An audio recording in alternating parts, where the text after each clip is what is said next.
This is James McDermott, and what's your title with the company again? I am Studio Marketing Manager at Relic Entertainment. So you get to tell us about all the really cool stuff that you guys are doing. Absolutely. Excellent. Well, I've got some questions from actually a few of my friends and other Space Marine fans that I'd love to see if you guys can give us some information, because they are dying for it. Okay.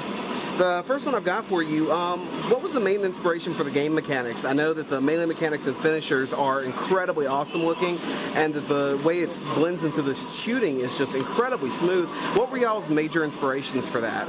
It was really about embodying what the Space Marines stand for. They're known in the IP as visible violent death, and we really wanted to embody that. That's pretty much a twofold proposition.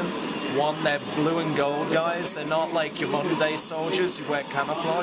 Their purpose is to go into the middle of the battle and strike as much fear into all of those enemies around them as possible. You're supposed to see them and fear them. They are the angels of death. So we really wanted to bring that to the fore, and then the weapons that they have at their disposal are shooting and melee, and we really wanted to embody that. So get you into the center of fight, don't use cover, and just inflict visible violent death. Make these quick snap decisions about the range of the shooting and getting in and out of the encounters. That's really what we wanted to try and do, and that was really about being true to what the Space Marines are. So, how much of the moves were influenced by Dawn of War 2? Because I noticed some of the animations, especially some of the orc movements, and in fact a couple of the kills look reminiscent of some of the sync kills that were kind of present during Dawn of War 2. Well, we definitely have some of the same team who worked on the Dawn of War series, who worked on the animations on the game, so some of that I think probably stems from that. And also, you know, if you've established a certain way an orc moves and it works, you know, then we want to leverage that and bring that into the game, and then just add new moves and new dimension on top of that. So. Now, one of the big things is that a lot of people wanted to know was about free content updates and DLC.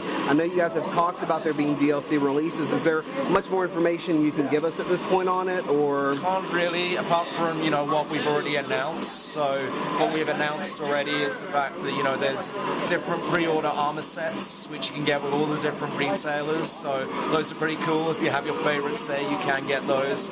We will have, you know, we're going to have co-op. We're not announcing those features yet, but they're going to be coming soon. That's going to be a day 30 release, and we will have a bunch of other DLC as well. Just can't tell you too much about it yet. We're saving a few surprises. So. Excellent. Now, what made you guys decide to go with the orcs over some of the other maybe not present as much enemies, such as the Eldar or even the Tau, which is kind of still a younger enemy to the Imperium? Sure. Well, it kind of again stems back to the core gameplay mechanic, because we really wanted to have the sense of getting into the middle of the fight and having waves of enemies coming at you. The orcs are like that. They're a mob race. They come in waves. They're animalistic. They're brutal, and we really wanted to have that animalistic feel to the primary threat on the planet.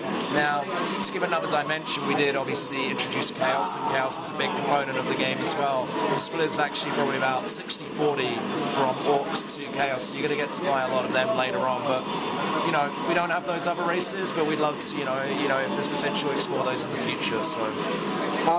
Now, this is something I think I've already answered, but is it possible to use enemy weapons at all? It's not, no. Now, what was the kind of thinking behind that? Just that's to do with the lore. That's a part of the lore. You know, a Space Marine wouldn't really pick up an orc weapon and use it, so we didn't want to, you know, kind of tread into that area, and that's something that we worked with GW on, so that's the reason why. Now, can you give us any hints as to what avatar items are going to be available? Major Nelson had already released on his blog that avatar items were going to be coming to the marketplace for Space Marine. Can you give us any hints as to what we may be seeing? I can't really at this point, but they will be true to the fiction and true to the world, and there'll be some interesting little items in there. You know, the very iconic things will make an appearance, that's for sure. Awesome. Anything else that you want to throw in while we're at it? Pretty much that's the main ones I've got. Space Marine is out September 6th in North America and September 9th in Europe, and go out there, check it out. It's a great game, and unleash some visible violent death on those orcs. Awesome.